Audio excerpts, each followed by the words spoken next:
Hey, it's your boy DM. It's late night here at 1 a.m. where I'm at, and they came out with the new dwarves, and I wanted to make a video on it, so I stayed up for this. And let's go ahead and show you guys these new dwarfs that are out, and let's review them live. So there is 9 new dwarves out today, and there is 1 new legendary. And let's start with the aura. The aura is magic ally attack in all battles by 36%. Kind of meh. I don't like that it's limited to only the magic. And now let's go to the basic. Attacks an enemy 2 times. Has a 50% chance, goes up to 60% with books, of placing a stun debuff for 1 turn after the second hit.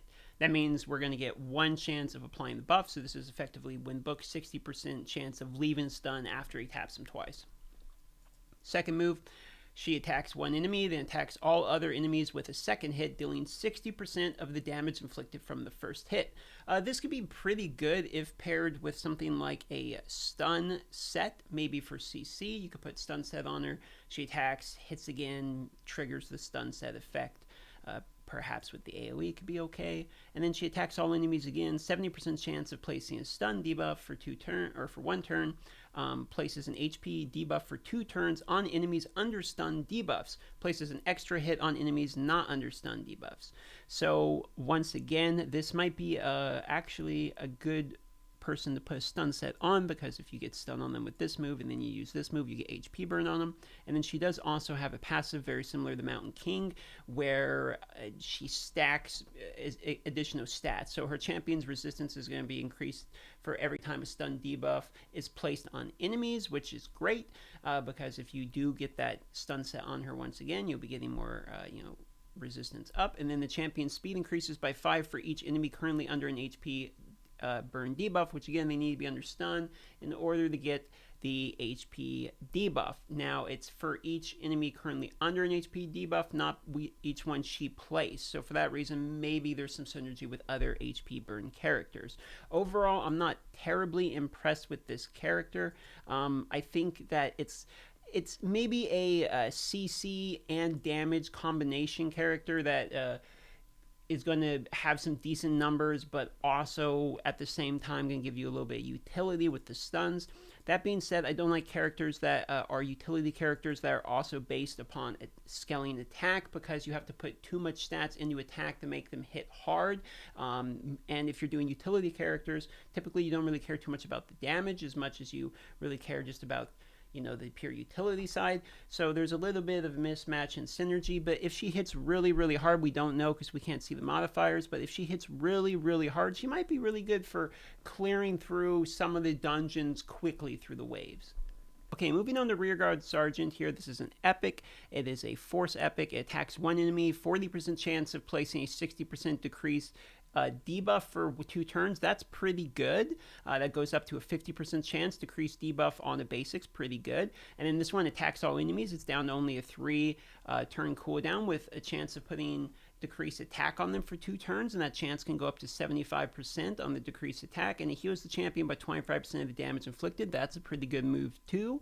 The third move here places 50% ally protection buff and 15% continuous heal buff on all allies except this champion for 2 turns, and that move can be reduced down to 3 turns, and then also has an aura of force ally HP in all battles by 33%. So again, not a crazy aura, but pretty solid moves all the way around. For just an epic, this character's not too bad. This character here might give some more mid-game players a few options, and they definitely added this character into the dwarves just because we're going to need it for faction wars. We need somebody that has decreased attack, and decreased defense and protection and heal. We're going to need all these things because the bosses are actually pretty hard at the higher stages from what I'm seeing. Okay, moving on to Foehammer. He is kind of interesting. His basic attack is a 2-hit, and each hit, when booked, has a 40% chance of placing a 100% healing reduction debuff for 2 turns. So we have another dwarf with healing reduction on the basic. And then the second move here is a 3-turn cooldown when booked, and hits the enemy 3 times and places a shield buff on this champion equal to 30% of the damage inflicted for 3 turns. This is interesting to me because I'm curious to see if it's going to count damage that procs off of Giant Slayer. For this reason, he could actually do a significant amount of damage if it procs War Master or Giant Slayer and then gets a whole bunch of shield. The damage that he does could then go into a pretty chunky shield, so that could be interesting.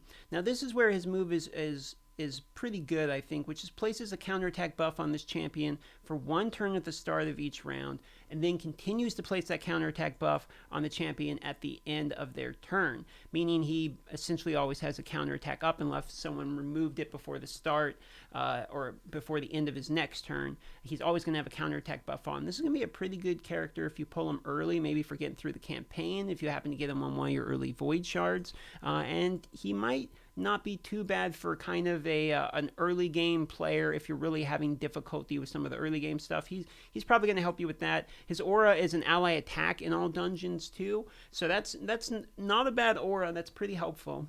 Now this character is a pretty good rare. He has just a basic 2-hit, but the second move is a 50% chance of decreasing the attack into 2-hit, and then the third move here is where it gets kind of cool, which is a 15% reflect damage buff and 7.5% continuous heal on all allies for 2 turns, and it goes down to 3 turns. Now it's not the super outstanding 15% heal, and it's not the 25% reflect damage or the higher end one, but it is still a reflect damage. So if as a rare you can get some Fire Knight help as a newer player, and his other move isn't too bad either. It's not an amazing character, but if you pull this rare super early, it's not a bad rare. Okay, moving on to Stout Axeman. Basically, it looks like Grizzle Jarl once more, and his basic attack is just an attack 1 enemy, much like the Mountain King legendary. And then this here, he places reflect damage on just himself, and he has a 100% chance of placing the reflect buff on a random ally for 2 turns as well. And then he has a chance of placing provoke debuff on 2 random enemies for a turn as well, and that's a 50% chance. So kind of some RNG there and less booked. And then the third move here is it heals him 50% of the damage taken while under a reflect damage buff, so a little bit of pairing with the other rare there, and he has a 25% chance of increasing the duration of all attackers debuffs by 1 turn while hit under reflect damage buff. So again, if you pair him with the other rare, you get some pretty decent mechanics for only some rare champions. Okay, now Madman is another repeat of the skin. He kind of looks like something from a Sonic character here. Attacks an enemy, 50% chance of attacking all other enemies with a second hit, dealing 30% of the damage inflicted from the first hit. Kind of a minor move of what we saw from the other legendary lady. And then attacks all enemies, heals this champion by 10% of the damage inflicted if he has lower HP. And then he attacks 1 enemies and will ignore 30% of the target's defense, ignores block damage and shield buffs. So basically, his basic attack is kind of like the A2 off the lady legendary for the mountain, or for the dwarves, and the Madman's third move is kind of like Mountain King's legendary. So he has something from both legendaries in his kit, kind of interesting. And here we have Payne Smith, definitely one of the creepier looking dwarfs. We got the grumpy looking dwarf, and here we have attack 1 enemy once again. That's a very common theme with them. And attack an enemy, but enemies killed by this skill cannot be revived. As a rare, that's pretty good, and places a block debuff buff on this champion for 2 turns if this attack kills an enemy. So he might be decent in Ice Golem as a rare. And then if you see here, he attacks an enemy, damage increases by 15% if the target has no active buffs. And then his last move increases ally attack in dungeons by 21%. And that's all dungeons, 21% for a rare. I think the rares are a little bit more exciting, honestly, than the epics and the legendary on this one. I think they're probably the best trade-off for what they are. The rares aren't too bad. The uncommons are, just kind of okay. They don't really do too much that's too exciting. This guy here is 2.5% poison, which is, that's pretty cool. And then this one here is 50% chance of increasing the duration of 2 random debuffs on the target by 1 turn. That's pretty cool for an uncommon.